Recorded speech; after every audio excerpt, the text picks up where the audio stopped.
Periyar Maniamma Institute of Science and Technology, Tanjavur. Choose who you want to be. Hello friend, வணக்கம். நான் நந்தினி. இன்னைக்கு முக்கியமான சில defence அப்டேட்ஸை பார்க்கலாம். இந்தியாவில் தயாரிக்கப்பட்ட முதல் தற்கொலை படை ட்ரோன். வடகொரியா போன ரஷ்ய அதிபர் புதின். உற்று நோக்கும் உலக நாடுகள். போரை நிறுத்துறதுக்கு தயார்னு புதின் சொல்லியிருக்காரு.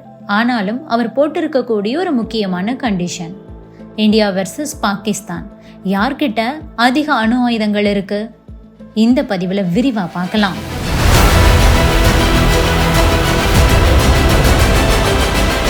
முதலில் உள்நாட்டிலேயே தயாரிக்கப்பட்ட தற்கொலை படை ட்ரோன் நாகஸ்திரா 1 விரைவிலேயே இந்திய ராணுவத்துல சேர்க்கப்பட இருக்கு. நாக்பூர்ல இருக்கிற சோலார் இண்டஸ்ட்ரீஸ் நிறுவனம் இந்த தற்கொலை படை ட்ரோன்களை உருவாக்கி இருக்காங்க. முதற்கட்டமா இந்த ரகத்துல சுமார் 480 ட்ரோன்களை வாங்குறதுக்கு நம்ம இந்தியா ஆர்டர் கொடுத்திருக்காங்க. இது தொடர்பா இறுதிக்கட்ட ஆய்வு கடந்த மே 20, 25 தேதிகள்ல நிறைவடைந்த நிலையில புல்கானில இருக்கக்கூடிய ராணுவ தளத்திற்கு இப்போது முதல் கட்டமா 120 ட்ரோன்கள் வழங்கப்பட்டுள்ளது. இந்த நாகஸ்திரா 1 ட்ரோன்கள் GPS தொழில்நுட்பத்தை பயன்படுத்தி துல்லியமான தாக்குதல்களை நடத்துது. 2 மீட்டர்கள் வரைக்கும் துல்லியமாக தாக்கி அழிக்கக்கூடிய சிறப்பை பெற்றிருக்கு.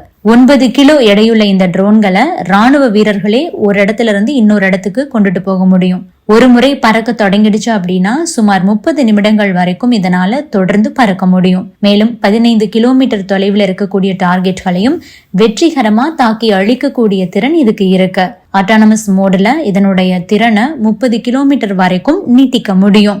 இதுல மின்சார உந்து விசை அமைப்பு இருக்கிறதுனால இந்த நாகஸ்திரா 1 பாய்ந்து செல்லும் போது குறைந்த சவுண்ட மட்டும்தான் அது எழுப்பும். மேலும் இது 200 மீட்டருக்கு மேல பறந்ததுன்னா இத ரேடார் மூலமா கண்டறிய முடியாது.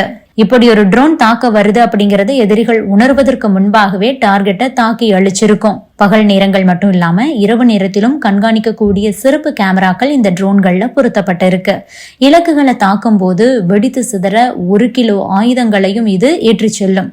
ஒருவேளை தவறாக இலக்க நோக்கி ட்ரோன்கள் தெரியாம லான்ச் ஆகிட்டாலும் கூட கடைசி நேரத்துல கூட அதை நிறுத்தக்கூடிய வசதியும் இதுல இருக்கு. உலகெங்கிலும் இப்போது ட்ரோன்கள் தான் அதிக அளவுல பயன்பாட்டுல இருக்குது. அப்படிங்கும் போது ஒரு முறை மட்டுமே அதை பயன்படுத்த முடியும். ஆனா இந்த நாகஸ்திரா 1 ட்ரோன்கள்ல பாராசூட் வசதி இருக்குது. இதன் மூலம் ஒரு முறை பயன்படுத்திய ட்ரோன்களையே நம்மால் மீண்டும் மீண்டும் பயன்படுத்த முடியும். இதுவே மற்ற ட்ரோன்கள்ல இருந்து இதை தனித்து காட்டுது. இதனுடைய மொத்த எடை 30 கிலோ தான்.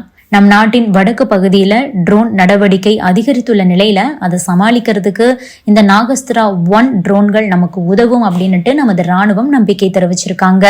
அடுத்ததா புதின் வடகொரியாவுக்கு போயிருக்காரு. அமெரிக்காவின் 2 எதிரிகள் ஒரே இடத்துல ஒன்று கூடுவது அனைவரையும் திரும்பி பார்க்க வச்சிருக்கு.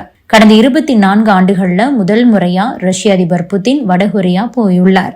அவரை வரவேற்பதற்காக வடகொரியா மாத கணக்குல தயாராகி இருக்காங்க. 2 நாள் பயணமா வடகொரியா வந்திருக்காரு அப்படிங்கிற தகவலை தவிர வடகொரிய ஊடகமான KCNA வேறு எதையும் வெளியிடல. வடகொரிய தலைவர் கிம் ஜாங் உன் கடந்த செப்டம்பர்ல ரஷ்யாவுக்கு போயிருந்த போது புதினுக்கு அழைப்பு விடுத்திருந்தாரு. நீங்களும் நம்ம நாட்டுக்கு வந்துட்டு போங்க அப்படின்னு கேட்டிருந்திருக்காரு. அதனை ஏற்றுதான் தற்போது புதின் வடகொரியாவுக்கு போயிருக்காரு. புதின் கடைசியா 2000ஆம் ஆண்டு ஜூலை மாதம் வடகொரிய தலைநகர் பியாங்யோங்கிற்கு போயிருந்தாரு. அப்போது கிம் ஜோங் இல்ல சந்திச்சாரு. இப்போது அவருடைய மகன் கிம் ஜாங் உன்னை சந்திக்கிறாரு. இந்த பயணத்தின் போது 2 நாடுகளிடையே ராணுவம் மற்றும் பாதுகாப்பு தொடர்பான முக்கிய ஒப்பந்தங்கள் கையெழுத்தாகும் அப்படின்னும் இதனால மற்ற நாடுகளுக்கு எந்த ஒரு பிரச்சனையும் இருக்காதுன்னும் புதினுடைய வெளியுறவு கொள்கை ஆலோசகர் யூரி தெரிவிச்சிருக்காரு. 2 வருஷத்துக்கு மேல உக்ரைன் ரஷ்யா போர் நடந்துட்டு இருக்கக்கூடிய இந்த நேரத்துல 2 நாடுகளும் ஒருவரை ஒருவர் அதிகமா சார்ந்திருக்காங்க. கிம் புதின் சந்திப்புக்கான ஸ்கெட்யூல்ல வடகொரியாவில் தயாரிக்கப்பட்ட ஆயுதங்கள் ரஷ்யாவிற்கு எவ்வளவு அதிகமாக வழங்கப்படும் அப்படிங்கிற ஒரு தலைப்பும் இருக்குதான். எனவே ரஷ்யாவுக்கு ஆயுதங்கள் வழங்குவது பற்றியும் அதற்கு பதிலாக ரஷ்யா வடகொரியாவுக்கு சில தொழில்நுட்பங்களை கொடுப்பது பற்றியும் பேச்சுவார்த்தை இடம்பெறும் அப்படின்னு தெரியுது. இது போக உணவு எரிபொருட்களை கூட வடகொரியா கேட்கலாம். செயற்கைக்கோள்களை செலுத்துறதுக்கு கூட ரஷ்யாவின் உதவிய வடகொரியா கேட்கலாம் அப்படின்னு சொல்லப்படுது. இது போக அணுசக்தி நீர்மூழ்கி கப்பல்களை உருவாக்குறதுக்கும் ரஷ்யாவுடைய ஆதரவை வடகொரியா எதிர்பார்ப்பாங்க. எனவே இந்த பயணத்தை மற்ற நாடுகள் எல்லாம் உற்று நோக்கிட்டு இருக்காங்க. அடுத்ததா உக்ரைனுக்கு ரஷ்ய அதிபர் புதின் போட்டிருக்கக்கூடிய கண்டிஷன், நாங்கள் போரை நிறுத்துவதற்கு தயார், உக்ரைன் நாங்க சொல்றதை செய்ய வேண்டும் அப்படின்னுட்டு புதின் ஒரு நிபந்தனையை விதிச்சிருக்காரு. சுவிட்சர்லாந்துல லூசன் நகர்ல ரஷ்யா உக்ரைன் இடையே அமைதியை ஏற்படுத்துறதுக்கான உச்சி மாநாடு நடந்திருக்கு. கடந்த 2022 ஆண்டே உக்ரைன் அதிபர் ஜெலன்ஸ்கி போரை நிறுத்த வேண்டும் அப்படிங்கிறதுக்காக 10 அம்சங்கள் கொண்ட ஒரு அமைதி திட்டத்தை உருவாக்கியிருந்தாரு. அந்த அமைதி திட்டத்துக்கு ஆதரவு திரட்டக்கூடிய வகையில தான் இந்த உச்சி மாநாடு நடந்திருக்கு. அந்த திட்டத்துல ரஷ்யா தாக்குதலை நிறுத்த வேண்டும், ரஷ்ய படைகள் திரும்ப பெறப்பட வேண்டும், போருக்கு முந்தைய எல்லைகளை மீட்டெடுக்கணும், ரஷ்யாவின் போர் குற்றங்களை விசாரிக்க சிறப்பு நீதிமன்றத்தை நிறுவ வேண்டும். இந்த மாதிரியான பல கோரிக்கைகளும் அதுல அடங்கி இருக்கு. ஆனா உக்ரைனுடைய விதிமுறைகள், கோரிக்கைகள் எதையுமே ரஷ்யா இதுவரைக்கும் ஏற்றுக்கொள்ளவே இல்லை. அதே நேரத்துல புதின் ஜெலன்ஸ்கிக்கு ஒரு நிபந்தனையை வச்சிருக்காரு. உக்ரைன் ரஷ்யாவிடம் சரணடைய வேண்டும், ரஷ்யாவால் ஆக்கிரமிக்கப்பட்ட உக்ரைனின் 4 கிழக்கு மாகாணங்களின் அதிகாரத்தை ரஷ்யா கிட்ட ஒப்படைக்க வேண்டும், நேட்டோ உறுப்பினராகும் யோசனையை முற்றிலுமாக நிராகரிக்க வேண்டும். இதையெல்லாம் உக்ரைன் செய்தாங்க அப்படின்னா உக்ரைன் மீதான ராணுவ நடவடிக்கையை நாங்கள் முடிவுக்கு கொண்டு வருவதற்கு தயாராக இருக்கிறோம், பேச்சுவார்த்தையையும் முன்னெடுக்கலாம்னு ரஷ்ய அதிபர் விளாடிமிர் புட்டின் தெரிவிச்சிருக்காரு. புதினோட இந்த நிபந்தனையை தற்போது யாருமே ஏத்துக்கல. இந்த உச்சி மாநாட்டுல 83 நாடுகளுடைய தலைவர்கள் மற்றும் பல்வேறு அமைப்பை சேர்ந்தவங்களும் பங்கேற்றாங்க. இந்த மாநாட்டுல சீனா பங்கேற்கல. இந்த மாநாட்டில் கலந்து கொள்ள ரஷ்யாவுக்கு அழைப்பு விடுக்கப்படல. இது தேவையில்லாத மாநாடு, இதனால நேரம்தான் வீணாகுது அப்படின்னு சொல்லிட்டு ரஷ்யா விமர்சனமும் பண்ணியிருக்காங்க. இந்தியாவை பொறுத்த வரைக்கும் பிரதமர் மோடிக்கு அழைப்பு விடுக்கப்பட்டிருந்த நிலையில இந்த உச்சி மாநாட்டுல இந்தியா சார்பா பவன் கபூர் தான் கலந்து கொண்டு பேசியிருக்காரு. அவர் என்ன சொல்லியிருக்காருன்னா, மிகவும் சிக்கலான மற்றும் அழுத்தமான பிரச்சனைக்கு பேச்சுவார்த்தை மூலமாக தீர்வு காண்பது மட்டும்தான் வழி. அதற்கான வழிகளைத்தான் நாம் ஆராய வேண்டும். அதற்காகத்தான் இந்த உச்சி மாநாட்டில் இந்தியா இணைந்திருக்கிறது. ஆனா இந்த உச்சி மாநாட்டில் இருந்து வெளிவரும் எந்த ஒரு அறிக்கையிலும் இந்தியாவுக்கு உடன்பாடு கிடையாது. பேச்சுவார்த்தை மற்றும் ராஜாங்க ரீதியில் மட்டுமே உக்ரைன் ரஷ்யா இடையே அமைதியை ஏற்படுத்த முடியும். இதற்கு 2 நாடுகளுடைய பங்களிப்பையும் இந்தியா விரும்புது. உக்ரைனில் தற்போதைய போர் சூழல் கவலையை கொடுக்குது. இதை முடிவுக்கு கொண்டு வர நடத்தப்படும் எந்த ஒரு அமைதி பேச்சுவார்த்தைக்கும் இந்தியா ஒத்துழைக்கும் அப்படின்னு மட்டும் சொல்லி முடிச்சிருக்காங்க நம்ம இந்தியா. அடுத்ததா இந்தியா வெர்சஸ் பாகிஸ்தான், யார்கிட்ட அதிக அணு ஆயுதங்கள் இருக்கு அப்படின்னு ஒரு ரிப்போர்ட் வெளியாகி இருக்கு. ஸ்வீடன் நாட்டை சேர்ந்த ஸ்டாக்ஹோம் சர்வதேச அமைதி ஆராய்ச்சி நிறுவனம் உலக நாடுகள் கிட்ட அணு ஆயுதங்கள் தொடர்பா ஒவ்வொரு ஆண்டும் ரிப்போர்ட்டை வெளியிடுவாங்க. அதன்படி இந்த ஆண்டுக்கான ரிப்போர்ட்டை அந்த அமைப்பு சமீபத்துல வெளியிட்டாங்க.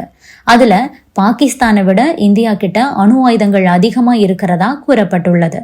அதே மாதிரி சீனா ஒரே ஆண்டுல தனது அணு ஆயுதங்களை 410 500 உயர்த்தி உள்ளதாகவும் அதுல கூறப்பட்டிருக்கு.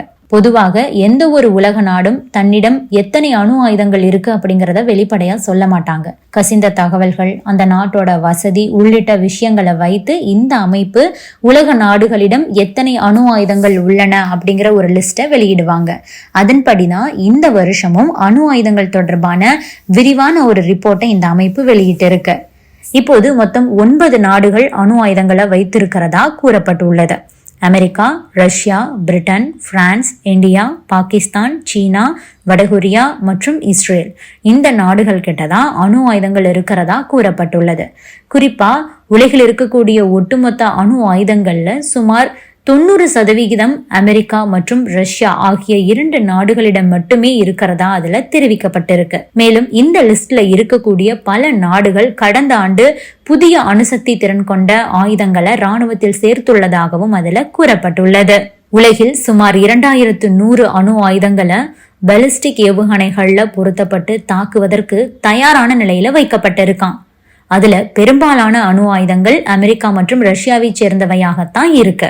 அதே நேரம் இப்போது சீனாவும் முதல் முறையா தங்களுடைய போர்க்கப்பல்கள்ல இந்த மாதிரி அணு ஆயுதங்களை இன்டகிரேட் செய்து தாக்குவதற்கு தயாரான சூழலில் வச்சிருக்காங்களாம்.